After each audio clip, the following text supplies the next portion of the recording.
الحمد لله والصلاة والسلام على خير خلق الله محمد بن عبد الله وعلى آله وأصحابه ومن والاه. اللهم لا علم لنا إلا ما علمتنا إنك أنت العليم الحكيم. يا معلم آدم وإبراهيم علمنا ويا مفهم سليمان فهمنا. وأعوذ بك اللهم أن أقول فيك ما ليس لي به علم. ثم أما بعد. ቁጥር 305 የዛዱል መዓድ ፈታዋ ነው። ዛሬ ከምናያቸው ጥያቄዎች የመጀመሪያው ጥያቄ ፀጉርን በጥምጣም ላይ ማበስ በህመም በቅዝቃዜ ካልኖረ ልክ በሆነ መልኩ ይቻላል አይቻልም? ሩክሳ ነው፣ ለመሸቃን የተፈቀደው። ለዚህም ነው ሁሉም አይነት ጥምጣም ላይ ማበስ አይቻልም።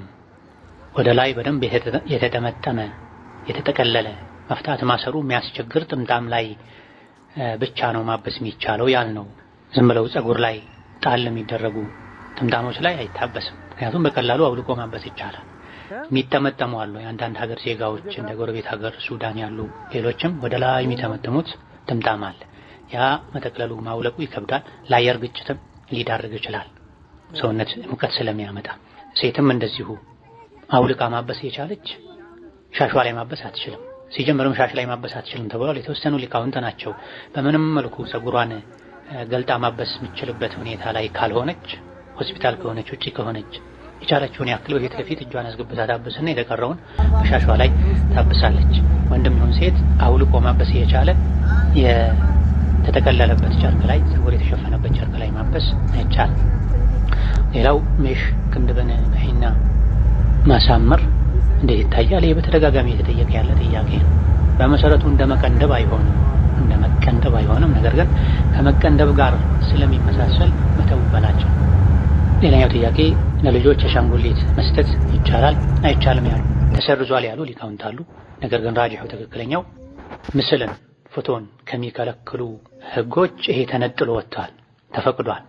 አይሻ ረዲየላሁ ዐንሃ የሚጫወቱበት ፈረስ ነገር ነበራቸው፣ ክንፍ ያለው። ይሄስ ምንድነው ብለው ነብዩ ሲጠይቁ ፈረስ ነው።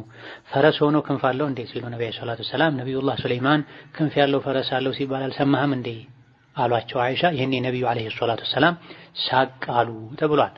ነገር ግን በተቻለ ያክል ፊቱ ያን ያክል የሰው የነፍስ ያላቸው ፍጥረታቶች እንዳይመስል ቢደረግ፣ እንደዚሁ ደግሞ ለሴት ልጅ ወደፊት ህይወቷ ላይ ትምህርት እንድታገኝበት ፀጉር እንዴት እንደሚያዝ፣ ሰውነት እንዴት እንደሚታጠብ፣ ልጅ እንዴት እንደ መንከባከብ እንዳለባት የሚያስተምር ዝም ብሎ መጫወቻ ብቻ ሳይሆን መጫወቻ መማሪያም የሚሆን አይነት አሻንጉሊት ቢሆን ጥሩ ነው።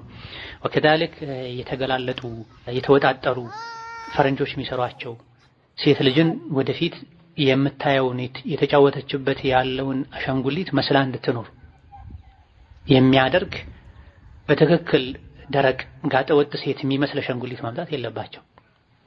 ስለዚህ ወንድም ይሁን ሴት ለህፃናት አሻንጉሊት ይቻላል። ያ እድሜ ላይ ካሉ በህፃናት እድሜ ላይ ካሉ በዛ አድገው አሻንጉሊት ሆነው እነሱም እድሜያቸውን ሁሉ ረስተውት ሲያገቡ መኪና ላይ ከጎናቸው አሻንጉሊት ተገዝቶላቸው የሚያገቡ የሚሄዱ አሉ። ድሮ የምናውቀው ሴት ልጅ ስታገባ የቤት ዕቃ ሲገዛላት ነው የምናውቀው።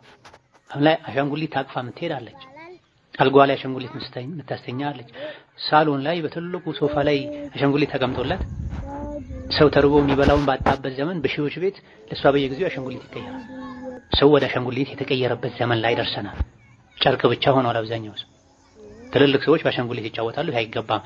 የተፈቀደው ለማን ነው? ለህፃናት ነው። ትምህርት ቤት እስኪገቡ ድረስ፣ ከፍ እስኪሉ ድረስ፣ ራሳቸውን እስኪችሉ ድረስ፣ ከጨዋታ ይልቅ ወደ ቁም ነገር ማመዘን የሚችሉበት እድሜ ላይ እስኪደርሱ ድረስ። ወከዛልክ ሳሎን ባይቀመጥ የልጆች ክፍል ላይ ቢቀመጥም ይሻላል ተብሏል። ሴቶች ቤት ሲሰግዱ ኢቃም ካለ በኋላ ቀብልያ ሶላት መስገድ ይችላሉ።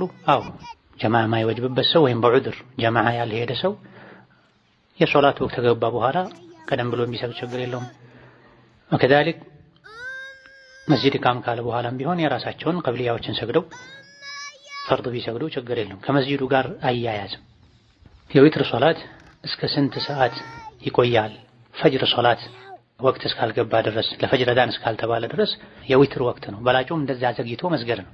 ኋላ ላይ እንደሚነሳ እርግጠኛ የሆነ ሰው ማዘግየቱ በላጭ ነው። ይሄን የሚያደርጉ ሰሃቦች ነበሩ።